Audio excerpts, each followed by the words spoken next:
Alright, so I'm going to tell you about the tanks and where they currently sit right now in the current meta with what they do, what they bring. Be short, simple, sweet to the point for each hero, and I hope this helps everybody who's interested in watching. Tank went through a big change because of the removal of flex tanks. So now you're on an island by yourself, and you have to be able to do a lot on the island by yourself. But there are tanks that do this well, and there are tanks who do this poorly. And that's what I'm going to hopefully explain in this video. So let's go ahead and start looking at the tanks that we have. And coming in at the currently best tank we have in the game for pretty much almost every circumstance is going to be Zarya. So Zarya is currently the best DPS tank and savior because she has the invulnerability of the bubbles, and 2 bubbles increased Zarya's power spike immensely. Zarya's DPS is the highest in all the tanks when she has above, I think it's 66 or 80 energy. She also can overpower mercy heals, so it's definitely a case for Zarya has the abilities to basically be a DPS while supporting her team. And supporting your team is a big one that tanks have to be able to do on top of being able to DPS. While Zarya fundamentally lacks mobility, if you're constantly playing the objective, you're going to constantly get energy. Caveat, there's a second part to this coming later. But yeah, Zarya's number 1. Then you got Diva. Diva's currently broken. Diva's broken because she has mobility, she has peel, and she has arguably the second highest DPS, and nothing has really changed about her. Most people are going to play Diva just because she's easy to play, but on top of being easy to play, there are a few tech tricks like holding your ultimate to remech. It's a free 1200 health Diva. Your guns are really strong, your rockets are really strong, and with DM still being as overpowered as it is in the current hit scan meta, it's just super strong, and that's why people are playing Diva. DPS hater, but Diva is a necessary evil, otherwise DPS run rampant. It's a case of, I would rather have Diva than DPS one-shotting everything.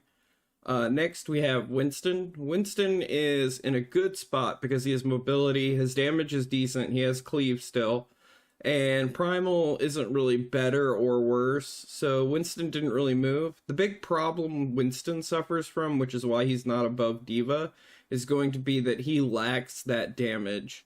While Winston has a new one-shot combo, and while Winston has a bunch of tech options, Winston realistically is just a lighter version of Diva. His shield getting buffed made it so that a single DPS and a single healer can't break his bubble on their own, and this made it so that Winston was in a better position for the 5v5 meta. You can still take duels, but realistically at the end of the day, as a support tank or making space, Winston's still acceptable, but he's lackluster compared to Diva. Now we have Sigma. Sigma is in a position where he's the best true tank left in Overwatch. He has damage, he has a one-shot combo, but lacks mobility. He has an eat, and arguably at the end of the day, I think Sigma could be the number 1 tank in the game if you're just evaluating tanks. But tanks are no longer just tanks, they're damage. So Sigma has to be able to do damage, and Sigma falls off a little bit here. That's why you only see him on Casino Royale or some of the other maps where you have to mitigate a high ground. He really struggles against the long-range hit scan and flanker meta, but if that settles down, I could see Sigma becoming the number 1 tank. Sigma's going to be a safe bet for anybody who's looking to play a true tank. If you don't want to play the DPS role, just peel and mitigate for your team.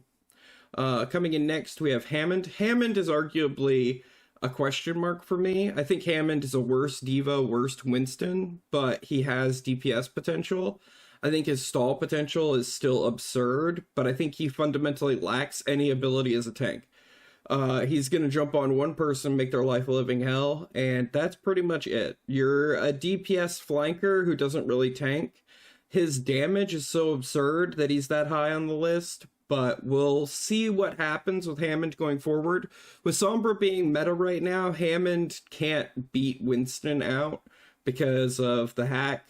I think that Hammond is in a situation where he won't ever be better than Winston, but he will be a good DPS sniper option, like taking care of a widow, taking care of a soldier, etc.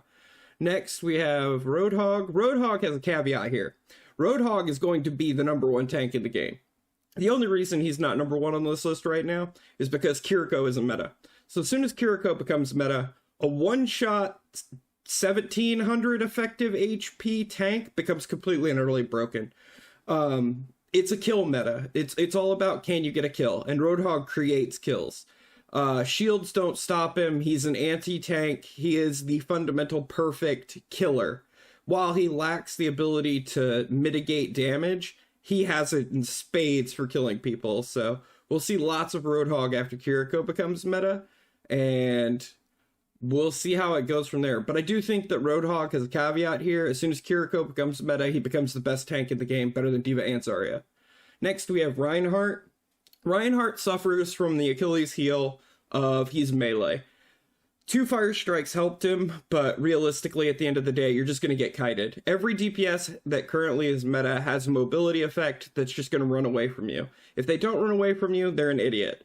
If they run away from you, you're just going to get kited into oblivion. I actually was debating on putting Rein at the bottom of this list, but his shield provides so much in the tank category that I can't put him lower.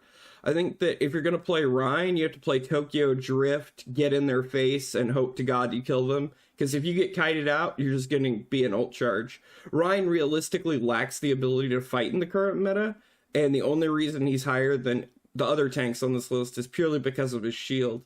I would like to see him buffed in the future. So Junker Queen is an interesting one. Junker Queen's whole kit revolved around Rally Cry. If you can't Rally Cry your team with Lucio health boost, she's useless. She's effectively a worse Roadhog.